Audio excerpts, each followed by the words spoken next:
But the bottom line is, yes, I agree with Tish. There's an art to it. There's an art to the selection of the material, both to how it shows you off, right? And how it shows you off in terms of your uniqueness and how it shows you off as a storyteller.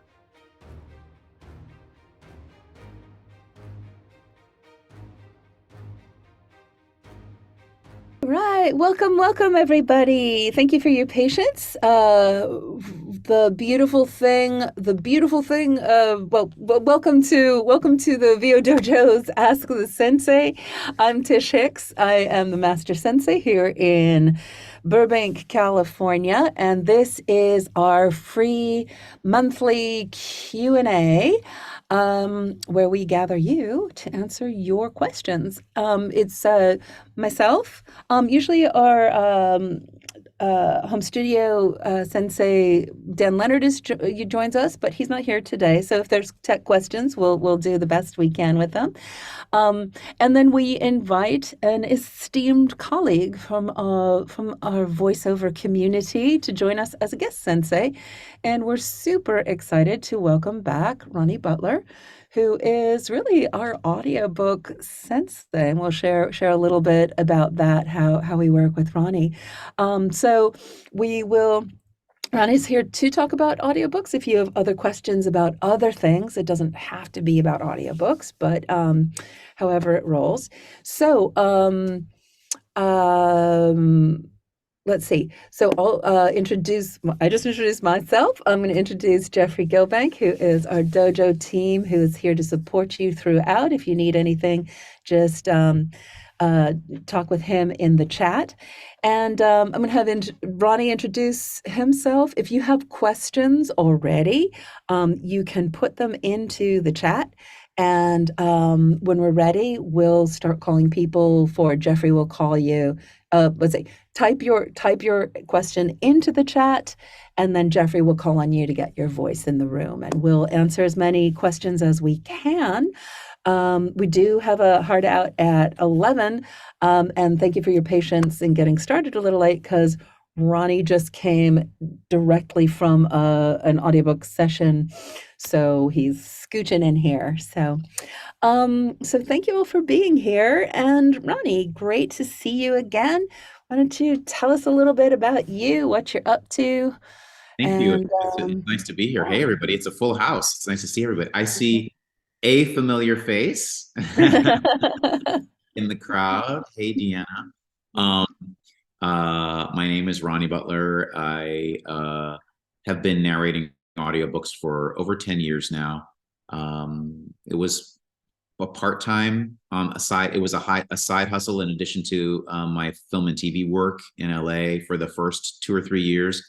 And then I made the choice to do it full time and have been, so I do audiobooks full time. I have probably over 400 titles. I stopped counting during the pandemic because I was just working so much. I was like, there's a lot of books there, but somewhere between 400 and 500 at this point. I've done books in every genre. I certainly have genres that I am more specialized in, and that would be nonfiction, literary fiction, middle grade, and young adult. Although I do a smattering of and romance. But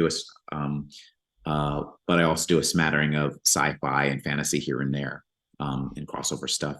I work for all the big five publishers, which are all, the main publishing houses that have audiobook subsidiaries or contract out. But I also work for independent producers who produce on behalf of the big publishers. And also I have 3 or 4 independent authors that I work as a producer for directly. All the work is union that I do. It's all SAG-AFTRA. If you're not a member of SAG-AFTRA, and it only takes one book to become a member of SAG-AFTRA. It's a way to get in. And what else can I tell you? I used to, when I first started, it was all in studio, meaning I would go to people's studios in LA. And if you live in LA or if you live in New York, you will often be hired and asked to be brought into a studio. But even if you live in those cities, the industry has been shifting toward people working at home in home studios, and the pandemic really sort of nailed that in. I no longer live in Los Angeles. I live in Palm Springs now and work from my home. I coach one-on-one. I coach through the VO Dojo. I can't remember who introduced us, Tish. Was it Barbara Doyle? Amy, Amy, you Amy came to Rubin. That's right. pinch hit for Amy Rubin because Um, she wasn't busy and she's a like, couple but years ago. Ronnie would be great. Yeah. And And he so was. we started an audiobook curriculum, and Hmm. and that's that. I coach in this work. I've got the awards and all those things in this industry, that in the accolades, and I feel fortunate. I love my work. I love doing it. I love the variety of the work, and I'm here to answer any questions you have that I can. I'm going to stop talking now so we have time for questions. Yeah, awesome. Awesome. And again, Ronnie's here, so we might have an audiobook centric. However, if there's anything else you want to talk about too, feel free to ask questions. All right. Shall we, do we have questions ready, Jeffrey? Yes, we do. All right. Let's So start. Let's jump in. I like our first question because it is kind of a hybrid tech, but specific for the audiobook world. Mhm. Alina, would you like to unmute yourself and pose your question to the group, please? Sure. Can you hear me okay? Yes. Okay. So recently, well, I'll just give you a very brief intro, as Tish already knows. I am a late bloomer when it comes to audiobooks. I spent my life in the corporate world, and I recently retired and decided I wanted to pursue creative work as my retirement career. And I've gotten into voiceover. Now, in my studies with another group, I made it to the level where they invited me to start doing children's audiobooks.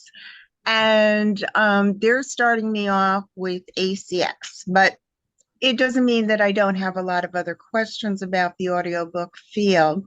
Now, my question about the waves and the clarity, I invested in clarity because I was told that it has an excellent name for just removing all the noises that maybe your own ear wouldn't pick up. And since I'm branching into this new venture now, I was wondering, do you utilize any of these plugins yourself? And if so, which ones would you recommend to enhance your finished product? Thank you. It's a good question. Thanks. Uh, uh, there's two answers, and I can one is easy and I can help you with, and the other one I cannot help you with, and that is if you're working on ACX, which is a platform where independent authors connect with narrators. They're hiring to be a producer as well. So then in which case you are not only recording, you're editing, you're proofing, you're mastering, you're doing quality control and all that stuff. If you're going to do all those additional activities, then I do think it's valuable to have plugins to take out noise, to take out mouth clicks, to take out all those things. Absolutely. Many people who work in ACX oftentimes will subcontract out that part to somebody else if they don't have that knowledge. Which plugins and those things are best, I cannot speak to, because I've never the one ACX project that I've done, and I'm about to do a second one, are both for people that are just hiring me to narrate, and they've taken care of all the post.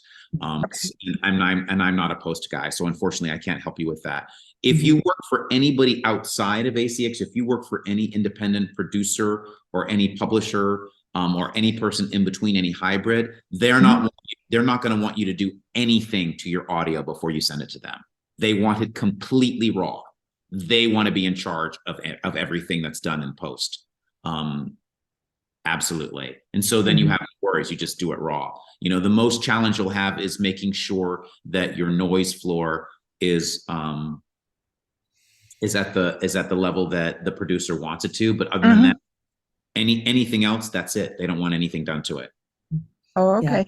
Because he did, in my conversation with him, he did hook me up with someone who would serve as the audio engineer. But I just feel, before I send something off to somebody, I want to review it myself and I want to make sure it's at as professional a level as possible. Because in my conversation with this guy, he said ACX has standards of its own, and you really need an audio engineer to review your submission to make sure that it conforms. So you can't leave the audio engineer out of the loop. But I just felt that before I submitted something, I wanted to make sure that it was, presented as professionally as possible. Thank That you. Sure. I sounds think like good. Oh, go ahead. Go ahead, Ronnie. I was just going to say, I think in terms of what you're giving the audio engineer, the work that you can do is about proofing and about taking out any kind of obvious mouth noises that you find just by listening and not letting an AI do it. But if the audio engineer is going to look at it, then part of their job is to prepare it so that, like I was talking about, the sound floor, the noise floor, all those things are ACX compliant. That is their job.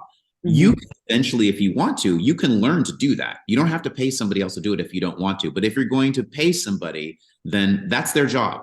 Their job is that. Yeah. Yeah, and I think there's so many layers that this first question opened up, and an awareness that as Ronnie said, when you work with publishers, the expectation is that you do your prep. Someone else is also going to be doing prep, and you come and you are a narrator. And when you work with ACX, there are other expectations, so you need to be very, very clear. And one of the things that we always talk about at the dojo, ACX has opened up so many possibilities. It's easy to get started with a project through ACX, but it's also easy to get pregnant the first time you have sex, and there's a lot of responsibility when you take on a book with ACX, just like like having to raise a child. So just know what you're getting into. If you're dabbling, that you might get pregnant with a whole book, that the expectation is that you birth it, raise it, feed it, and make sure it goes to college, right? So little metaphor to start things out there, and not to not explore it, but just use protection, as it were. Yeah, awesome. So what's a great question, Elena, and who's next? All right, thank you. Next up, we have a question coming from Sarah Sullivan. Sarah Sullivan, as I live and breathe. Hello, my dear friend. How are you? Oh, we can't hear you though. Can you unmute yourself? There I am. Sorry about that. So this may be too basic of a question, but I'm curious, Ronnie. When you got into voiceover, did you do audiobooks right away? And then what I'm wondering about is the stamina to be able to get through a whole book. Like how did you get from beginning to being like, yeah, I can do it? How do you pace yourself? That's a great question. I did do other kinds of commercial voiceover, and a little bit of animation. And we like to say that audiobooks is a marathon, not a sprint. And it is. It's literally trial and error. Nothing can prepare you for being in the booth for 6 hours a day. But you're not doing the same sort of level of stuff that you would be doing, say, in a video game where you're having to shout the same line 4 or 5 times. You're saying everything, once, unless you make a mistake and you back up and you redo it. Certainly I had a background in singing and theater performance and musical theater performance. And so being able to sing, for 2 hours certainly helped. But there are many people that come into this industry, like Elena, who had spoken before, where this is a second or third career and they've never done anything. You're in the booth, the microphone is right here. It's incredibly intimate. You don't have to push too hard. You just have to remember to keep breathing. That is the biggest thing. You just have to remember to keep breathing and stay supported. And unless you're working with a director like I am today, if you're at home, you can stop. You can work for an hour and you can stop and take a 20-minute break. You can work for 3 hours and then not work again for 4 hours and then go back in the booth until you train yourself to to go for long stretches. And it's not just your voice too, it's also your brain. You will get exhausted. It's so focused that you will tire more quickly because you're thinking about so many things, right? You're thinking about character, you're doing character voices, you're looking, you're reading, you're jumping ahead. Half your brain is reading ahead, half your brain's in the moment. Doing all these things at the same time. It's physically tiring. And so you'll need to take breaks because of that. Pacing yourself is about listening to your body while you're working and taking a break when you need to. And even when you work for publishers, I'll say, we're going to take a lunch break now. Shall we be back in half an hour? I'm like, no, I'll see you in an hour. Yeah. And each day is different, and what's going on. The first audiobook that I did at a studio, I was so sick. I brought like the pharmacia with me, and I had to really pace myself. But you know what's going on for each day. Ronnie, you just said you had some dental work, and now you have enough I had a stamina. root canal yesterday, and I'm in the booth today with a director, and so I'm just. But that's like Carrie Strug, right? That little gymnast making the last winning flip, right? When you're that trained, you can do what you need to do, and you're probably taking care of yourself as you're doing it, even there's a push. Sarah's a amazing yogini, so I would imagine, Sarah, there's a lot of the same understanding of stamina and focus that you understand physically. Just apply that to building vocally, like, and what's an easier position of this pose, right? Of Right. won't go right into this amazing flow thing, but start here. So yeah, it's a good question, and it's a real thing, right? The building your vocal, physical, mental stamina is a real thing here, because it's not just talking, it's sitting, and it's not just reading, it's bringing multiple characters to life and doing all of, you're the director, you're the actor, you're the casting director, you're everything all at the same time. So it's a lot. It's awesome.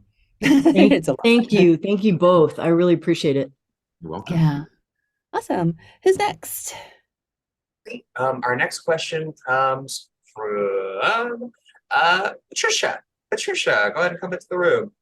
Hi there. Thank you for the opportunity. I think Sarah might have asked it, but Ronnie, I wanted to know, how did you narrow down that audiobooks was the thing, was your star, was what you were going to focus on? I didn't. I didn't. I sort of slid into it unknowingly, and then had sort of a wake up call, sort of a.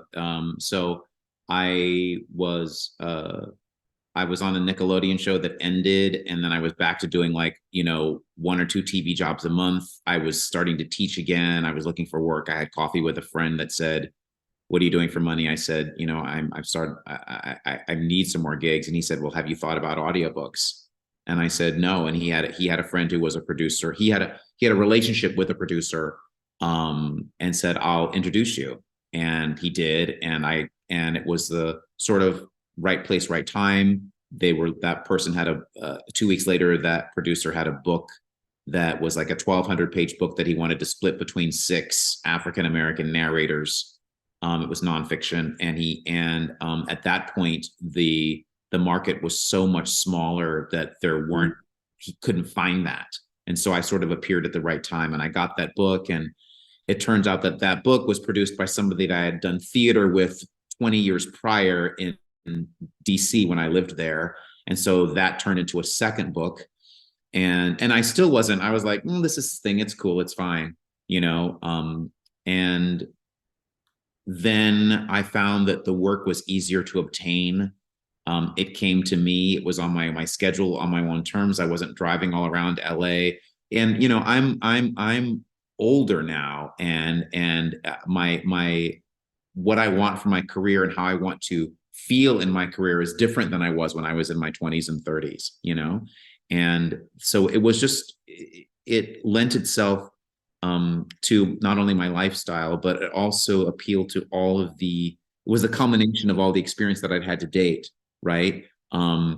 Working in different fields before I began theater, studying acting, being a director, producing my own media content and putting it online, all of, you know, being a director and an actor and understanding text and reading, all of these things come into play when doing audiobooks. And it was just like the perfect sort of field. So when I said yes to it, I suddenly discovered that I was doing all these things that I'd wanted to do, playing roles in books that I would never be cast in. I love that part of it.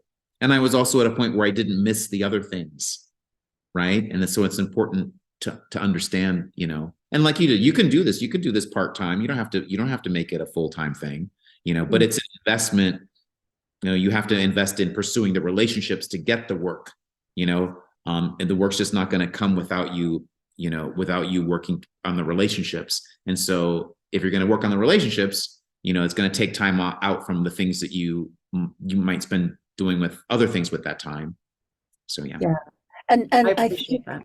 I think in all of voiceover, the relationships is really how you build your career and build your business, particularly in audiobooks. Though I think you start working with one producer, or you start working with someone like Ronnie who knows people, gets to know you.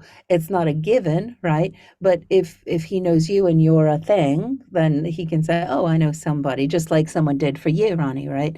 Exactly. But it's an expanding group, but it's a specific little microcosm of like one of my favorite places in the world is the Penguin Random House lunchroom, because people come in and they're just smart, interesting, dedicated people. So there's always fascinating conversation going on.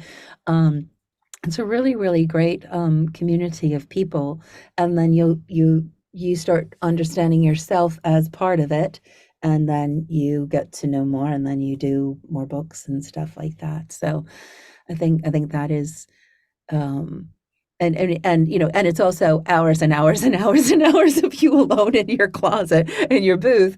But if you think of that, you're building both. You're building your skills of being able to sit and be part, you know, bring a text to life, and you're also putting energy into being a sponge and learning as much as you can, and then becoming part of the community as well. Those are the two parts of the job. So yeah, good questions. What's next? Who's next, Jeffrey? Oops. Let's see. Sorry, having a little bit of connectivity. So thanks, Patricia. Next up, we have Casey Finnegan. Good afternoon, everybody. Hey, Casey.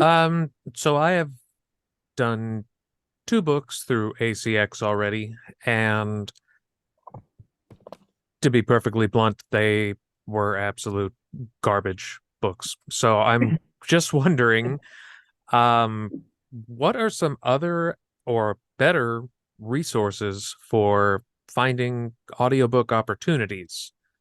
Because I like the way ACX kind of puts everything out there and makes it available to everyone, but at the same time, you know, I don't necessarily want to spend another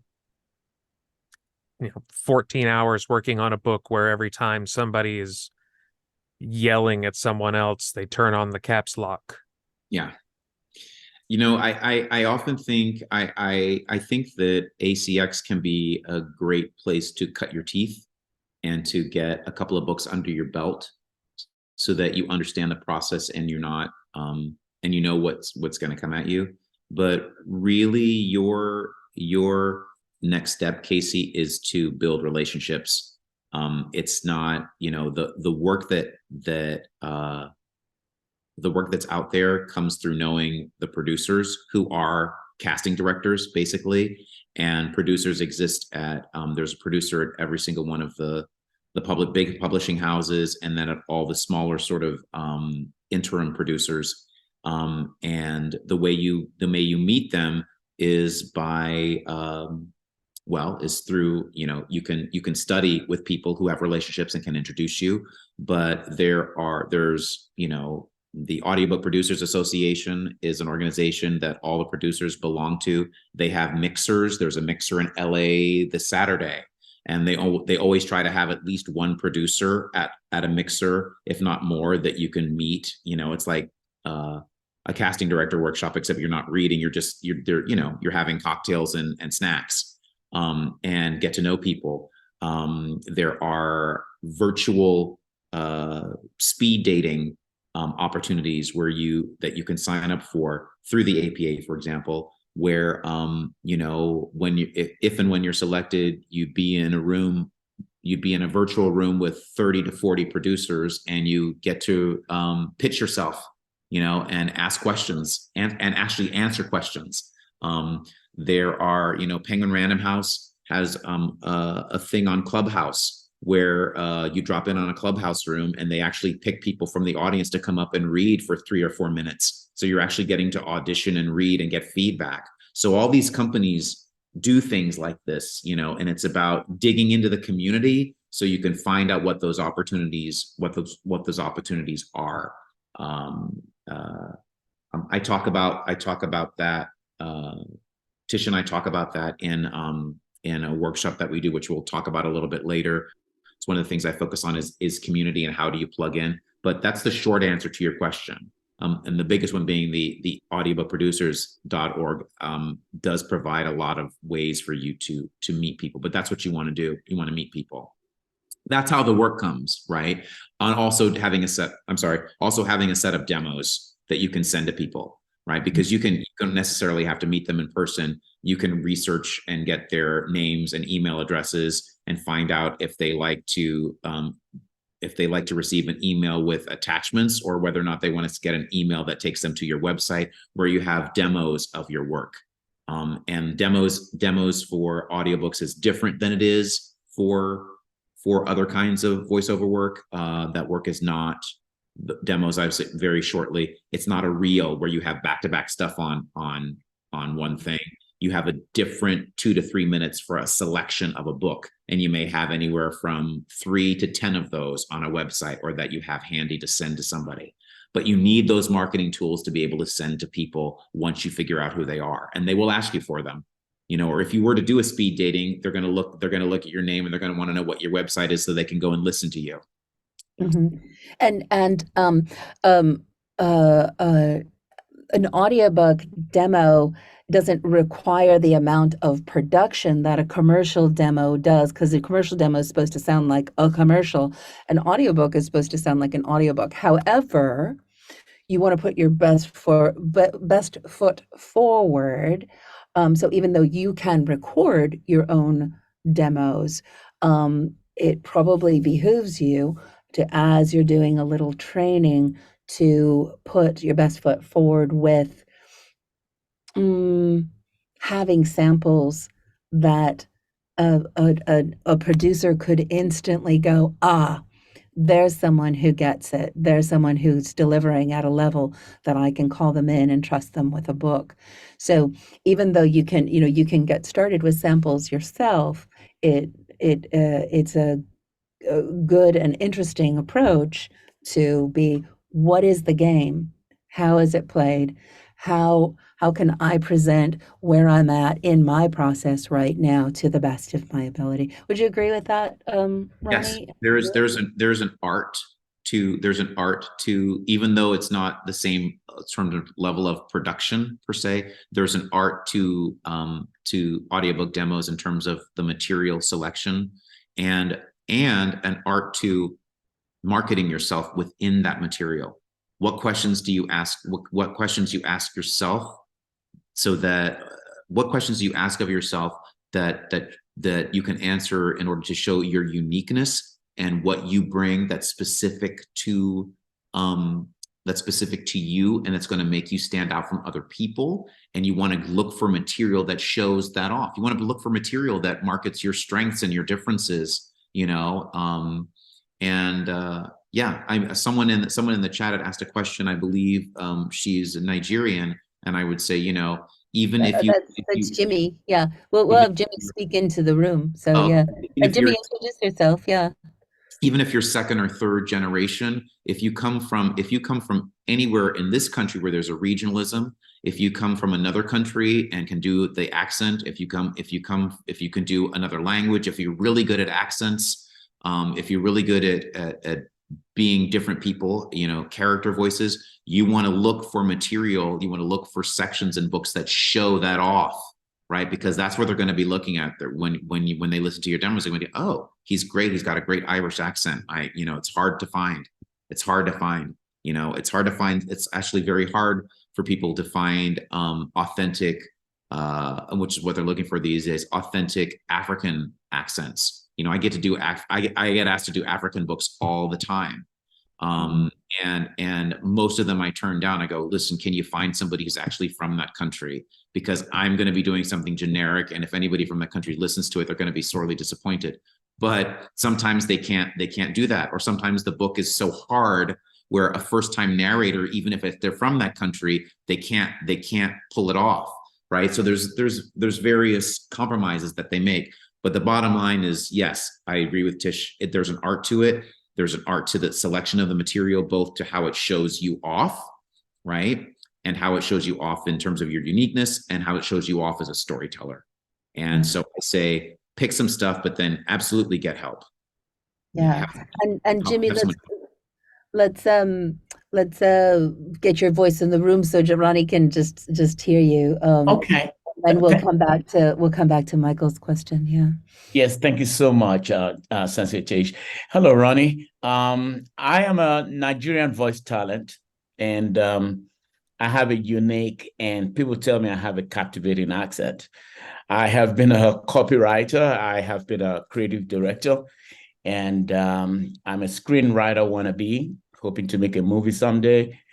My desire is actually to plunge into audiobooks alongside narration, documentaries, and video games. I've heard that I might have some talent that lean in those directions. I am more than ready. I wonder if you could kindly give me some pointers on how to fast track my career now, since this is what I'm actually want to get into. And I think. Oh, go ahead, Ronnie. I was going to say it's we've sort of touched on it already, yeah. But I think you want to the first thing you need to do is you need to have demos. You need to have pieces that show what you can do, and that pieces that show off both your accent and your ability to carry a story.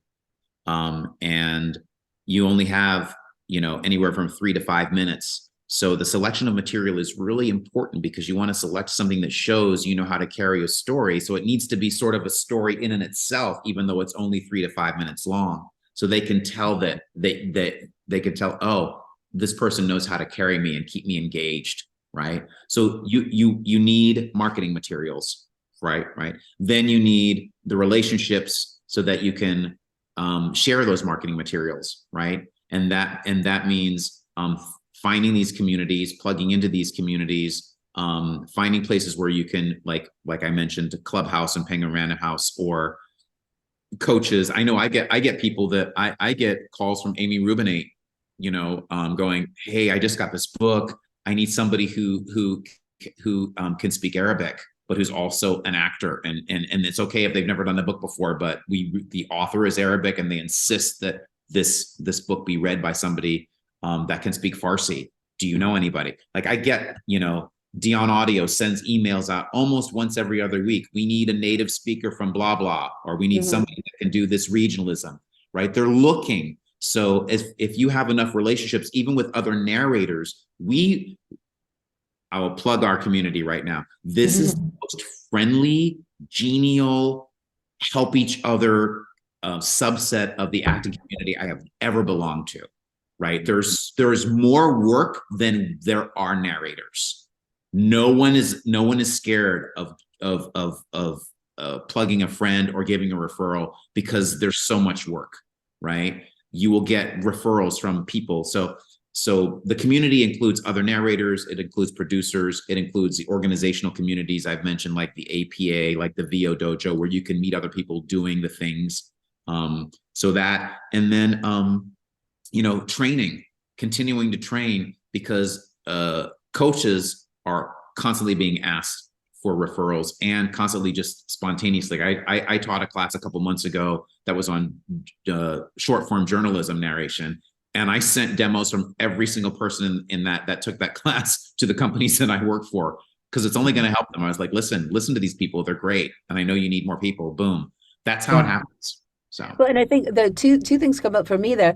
The other thing is that there's only so many hours in a day. So Ronnie, you're kind of like an opera singer in terms of the books you have lined up, right? You have to create your own breaks so you can, but there's only so many books that one human can read in a certain amount of time. So someone else might need to read that book if it needs to get done in a certain amount of time.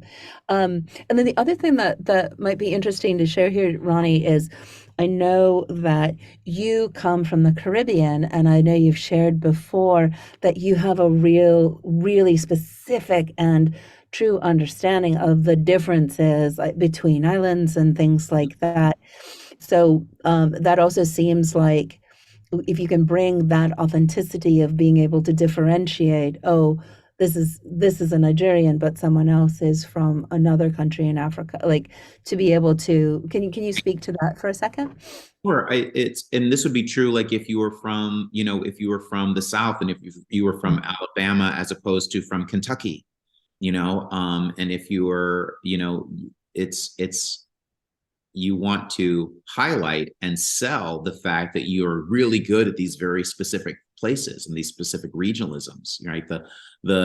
I want to say the third or fourth book I ever got was set in Antigua, which I'm not from, but I'm from the Caribbean, and so I understood the musicality of the language, right? So although it wasn't a precise Antiguan accent, which I did listen to, by the way, and study and did my best, but it was still in the pocket. And those are things that you want to highlight about what you can do. And that book was actually the catalyst that had me end up becoming a full-time audiobook narrator, because that book got nominated for an award. And then I went to the award ceremony and I met all these producers, and that's how you do it. Schmoozing, which is basically it, but that's how it happened. And that's where I made the decision.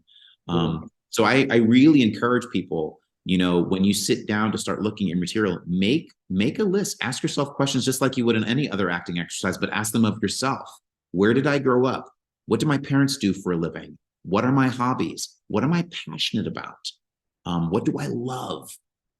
Do I have any unusual skill sets? I was pre-med in college, and then I became a history major and studied early modern Europe. So, I do books, and I tell producers that, right? I've done books that are medically oriented. I've done books I do a lot of books in history.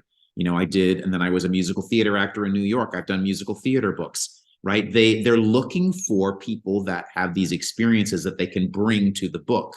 So you want to showcase that. And the first step in that is asking yourself questions, right? Really detailed questions. And then you want to take all you want to take all that material about yourself and go, okay, where can I find this in books? How do I show this stuff about this uniqueness off in my samples? Because that's how they're going to hire you, right? Now, are you going to get pigeonholed? At first, get in, right? Then teach them how to see you differently, right? I did, lit fiction and nonfiction almost exclusively for my first 3 or 4 years of narrating. And I took me knocking on doors for a long time to somebody to give me a middle grade book, even though I'd been on a Nickelodeon TV show, right? They just didn't see it. I had to teach them. But once I had the leverage of a good relationship, I was able to turn that relationship to leverage that relationship and say, hey, give me a shot at this. Let me audition for it. Just give me a shot. And they were like, okay, yeah, sure. I mean, you do good work for us. Why? Sure, we'll give you a shot. And then they were like, oh, you can do that. I was like, yeah, okay, right. Yeah, and then just one thing that to keep on reiterating about this work, there's not there there's nothing fast track about there's a fast track in that in the same way, how can I fast track to run my first marathon? You still have to put in the miles, you have to be ready to do it. Do you know what I mean? So thinking of this with a little bit of a trajectory, and then get to be able to do the work, be able to know what you've got, and then get to know the people who are doing the things. But that's sort of the story of everything, right? So, um, Jeffrey, Thank you so much, Ronnie and Sensei Tish. yeah. Jeffrey, do you want to share what's coming up, and then we can come back to Michael's question? Does that work? Let's see. Yeah, that works great. Thanks everybody for the great questions so far. And thanks, Ronnie. It's always great to hear from your perspective. If you all are really enjoying this information, and I know I sure am, and you'd like to work with Ronnie a little bit more and pick brain more and learn more about audiobooks, we do have an intensive coming up very shortly with Ronnie Butler. The You Should Do Audiobooks Intensive. Seats are pretty limited. So if you have any questions about it, definitely get in touch with us at info@thevodojo.com, and I will put a link to the page where you can check out more information about You Should Do Audiobooks in the chat below. Also, most of you know that we'll be following up with a recording of this event via email. We'll also include those links to you, but I would definitely encourage you not to sleep on this because spots are so limited and it's such an awesome course and you'll learn so much in such a short time. So, and the dates, Ronnie, are the Friday the 16th and Saturday the 17th. Is that, or is that the 15th and 16th? is it? Let's see. Let's look at a calendar. How about that? 15th and 16th. 15th and 16th. So it's Yeah. a few hours on the Friday night, and then it'll be like maybe 3 hours on the Friday night, and then 5 hours, 4 or 5 hours on the Saturday. I say I'm being squirrely with the number of hours because there will be some virtual assignments that are assigned beforehand about that very same thing that I just talked to you about all the questions and that we're employing a new format that will give you a head start. So before you even get to our first evening, you will have done some work that can help you get even more out of our time together. And then there'll be a homework assignment to do for Saturday in the morning before we start our Saturday session. So that's basically coming up not this weekend but next weekend. So yeah. So we only do, I believe we do 10 or 12 max because we want time for everybody to have one-on-one coaching. So it's kept small on purpose. Yeah, great. And that is a holiday. So if it is sold out, we can, and you're interested, let us know. Let us know. Yeah, and we can figure out if there's enough interest, we can create another opportunity. But hop on now. And then as always, if you're in the beginning of your journey, sign up for a voiceover once. Well, if you're anywhere on your journey and interested in working with the dojo, sign up for a voiceover once over. Talk with Tyler Ashley. Tyler Ashley, are you here? I think you are. Let's see. But Tyler Ashley will be able to talk with you about where you're at and where you'd like to be. And if you're just starting out, we have our You Should Do Voiceover Launchpad. Great place to start. Workouts are starting next week if you're interested in that. And if you're on your journey, we can meet you where you are. Everywhere from mystery to mastery if you're on your journey, and nth degree if you're a working pro already. So yeah. All right, well, we got a couple more minutes, and everything of that will be in the chat. So always excited to talk with you more. Why don't we take a few more questions if we can? Jeffrey, who's next? I think we go back. Yeah. So I think maybe this would be a good question. It's such a great question, I think, to give people a little something to whet their appetites for the intensive. So Austin had a question, and Austin, Austin had many great questions, but asking to condense down into a little bit. Austin, if you'd like to come into the room, please, and pose your question. If Austin is still with us. Austin, oh, maybe not. Okay, we may have lost Austin. So the question was, well, there are a few questions, recommendations on how to choose material, accents, dialogue in books, and prepping. So maybe a more concise way to put it would be, what would be kind of a quick and dirty breakdown of your process? Sure. Yeah. So that process changes over time. The more hours you've done this, the less time you need to prepare, or the shortcuts for preparation. It's kind of like, Malcolm Gladwell's 10,000 hours. Once you've done once you've done 100 books, you're able to zero in more easily. Austin asked about choosing the material. I've talked at length about that, so I'm going to skip that. But that's something that we deal with. We focus on a lot in the intensive. Accents, absolutely. There are the accent archive online is a wonderful place to go to study and listen to accents. I've taken a weekend workshop on African accents with the woman who coached everybody that was in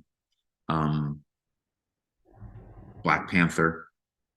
Although people will say their accents were all over the place, but she's a really good teacher. And I have a resource for going back there when I've had to do, depending if I have characters in books that are, my Irish is awful. Irish and Scottish are very hard for me, but I've got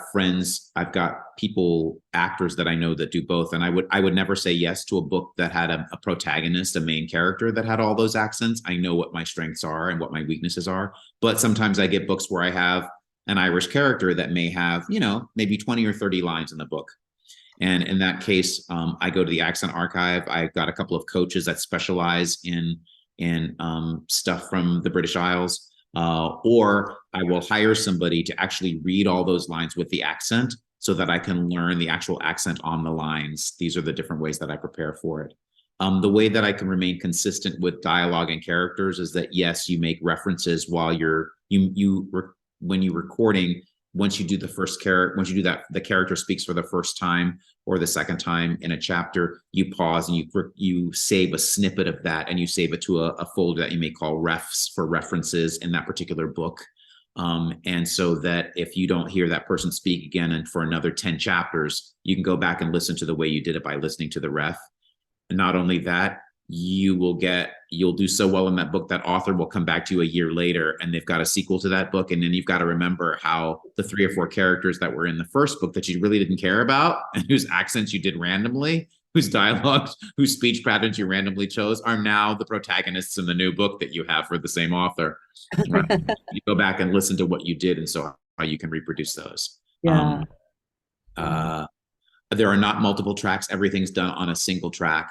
When you save the references, you save them outside the file and you listen to them outside of the working file. That's my process. I think most people do it that way. It keeps it easier. You just record on one track. Prepping a book, when you do your initial read through, you're reading to understand the total arc of the story, to understand the arc of each character, and to see what the beat changes are in terms of the whole story. When new characters are introduced, when new events are introduced that change the trajectory of the story of a particular character, you want to know, you want to pace yourself with a character. Does this character become kinder throughout the story? Do they become angrier? Is it a middle grade or young adult where they're growing into the person they're going to become, and it's all about self-discovery? You're reading to understand those things so that you can mark as a director for yourself where you're going to have them take those steps, where the author has them take those steps, and then you reflect that. Nonfiction is also challenging for prepping because you just want to understand the material. If you don't understand the material when you're saying it, and you can read it out loud and not understand it, but if you don't, then the reader doesn't. The thing that's really, I mean, the listener, and what's really challenging for nonfiction is if it gets very dense, where you've got lots of what I call like parenthetic statements, you've got to learn how to navigate the listener through that, right? How to read in such a way that they're able to follow you, right? So that means you really have to understand the material and the arguments that people are making in nonfiction, or the stories that they're telling. Mhm. Yeah, it's art form and sport, right? Yeah. And yes, I- I do take notes, but not always. It depends on the book. Like the book I'm doing now, I took notes on the characters as I was going through it. I'm doing a romance for an independent author next week, and I've been taking notes. This is the first book I've ever done of hers, so I'm taking notes on the characters, anything that's said about the way they speak, general character notes. I don't rely on my memory to remember those things. I write them all down so they have like a little Bible, like a one pager or something that I can refer to when I actually go to start reading the book again, or when I get to the chapter where that character is introduced. I go back and go, oh yeah, because an author will introduce a character and sometimes the author is not that great. I will say it this way, and not tell you something significant about the character until you're 50 pages into the book. He's from Texas? What? Exactly. It happens all the time. You can be really, really conscious of that stuff so that you don't create more work for yourself because you weren't reading specifically enough. Yeah. And I wonder if at the last minute we can kind of address this workflow. Michael had a question. Michael, you want to share your question in the room? And I think also just a mindset that it's not just reading a book. You have to leave time for taking the preparation. So you have to read the book, prepare the book, and the game is how do you prepare so when you're in the recording booth, it can go as smoothly as possible. You can keep on going for as long as you can. You don't have to go back and do a lot of pickups. You don't have to go back and re-record a whole character throughout the book. And I think if Michael's still here, his question is a little bit about that workflow. Are you here, Michael, to get your voice in the room? Maybe you had to roll, which but Michael Sessoms. Yeah, Michael Sessoms. Oh, Here? okay. Yeah, that's me. I'm here. Oh, hi. Oh, there you are. Hi. Hi. Hey, can how you doing? Ask your question, and we'll finish up with that because I know we gotta roll. Okay, I had a couple of them. I know one of them was about punch and roll. If you could explain what that is and how it helps in the process.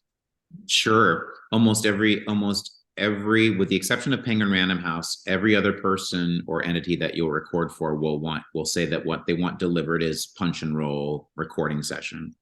And what that simply means is that they want you to do your best to catch your own mistakes while you're narrating. And if you make a mistake that you're aware of, that you stop the recording, you stop the roll, and you literally take whatever software, whatever DAW you're using, whatever software you're using, and you take your cursor and you put it back ahead of the mistake, right? And then you start recording again.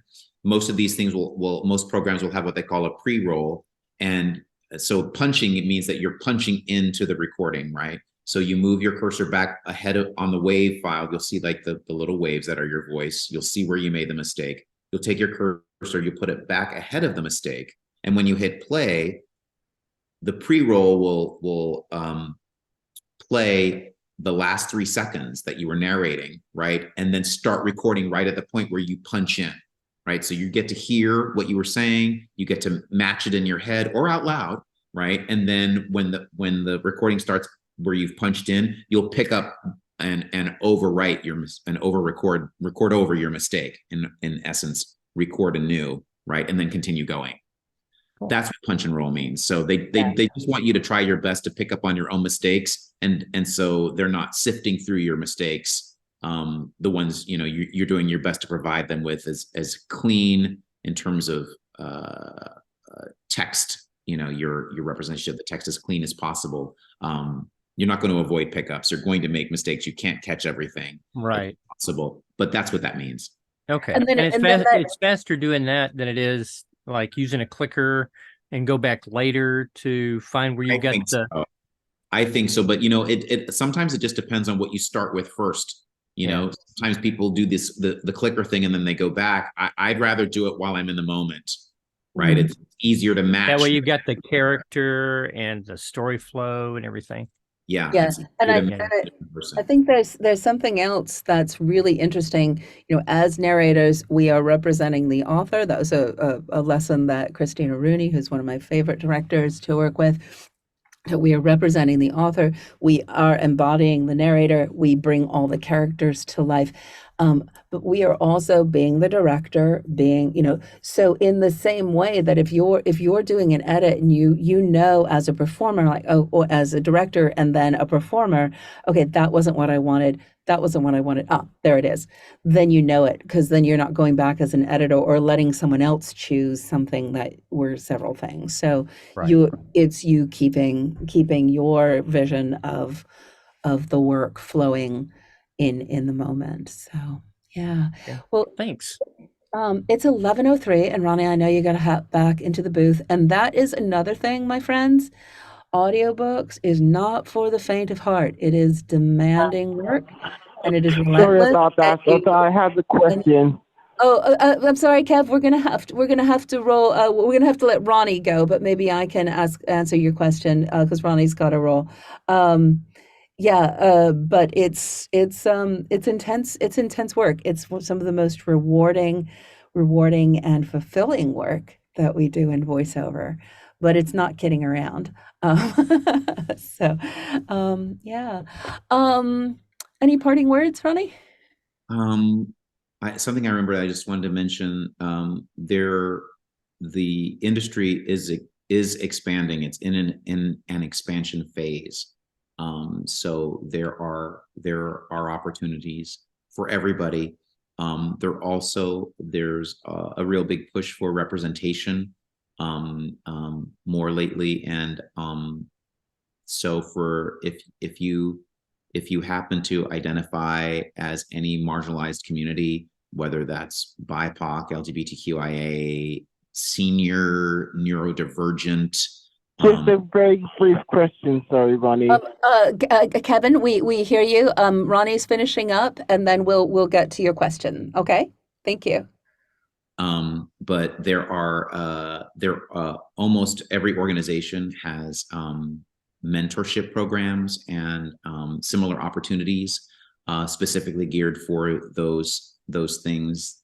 And speaking of community, there's also a place to plug in. I can Tish knows how to get a hold of me because I don't have time to talk about it today, but I can provide links for those different places if any of those opportunities interest you because you identify that way. But like just in general, there is the industry is expanding and there's lots of opportunity. Thank you for your time today. I wish I could do this for 2 more hours. You should do audiobooks, and you can. Yeah. It's a great 2 days, and we've had some really wonderful success stories come out of it. So many. But Tish also knows how to get a hold of me if you have a burning question that no one was able to answer, weren't able to answer today, and you can't take the workshop. You can ask her how to get a hold of me, and you can send me your questions. Thank you all very, very much. And this was good, and we'll see you next time, or we'll see you on the 15th and 16th. Hey, excellent. Thanks, Ronnie. Have a good rest of your session. Bye, you all. Have a great Brief question. As promised. Yes, Kevin. You can roll, Ronnie. How long have you been working on the audiobooks, and what's the next project for the audiobooks? Ronnie had to roll, but Ronnie's been doing this for 10 years. And I'm not sure what book he's working on today, but he said it was something for Penguin Random House. He didn't mention what exactly. A romance novel, I believe. Oh, there we go. Yeah, a romance novel. But if you go to Ronnie's website, you can see all of the amazing books that he said he's narrated over 400. So. Yeah. That's kind of interesting. I'm at Amsterdam today, having a holiday, by the way. Excellent. Good, good, good. Awesome. Well, I'm glad that we got as many questions as we had. If you have more, let us know. We do this to be the first Wednesday of every month. Ask the Sensei is the first Wednesday of every month. Look forward to having you back. And thank you all for being here. And thank you, Jeffrey, for keeping everything rolling along. We'll see y'all. We'll see you guys next time. Thank y'all. Thanks, everyone. Bye. Bye. I'll be at UK Day next week, next time. Goodbye. Bye.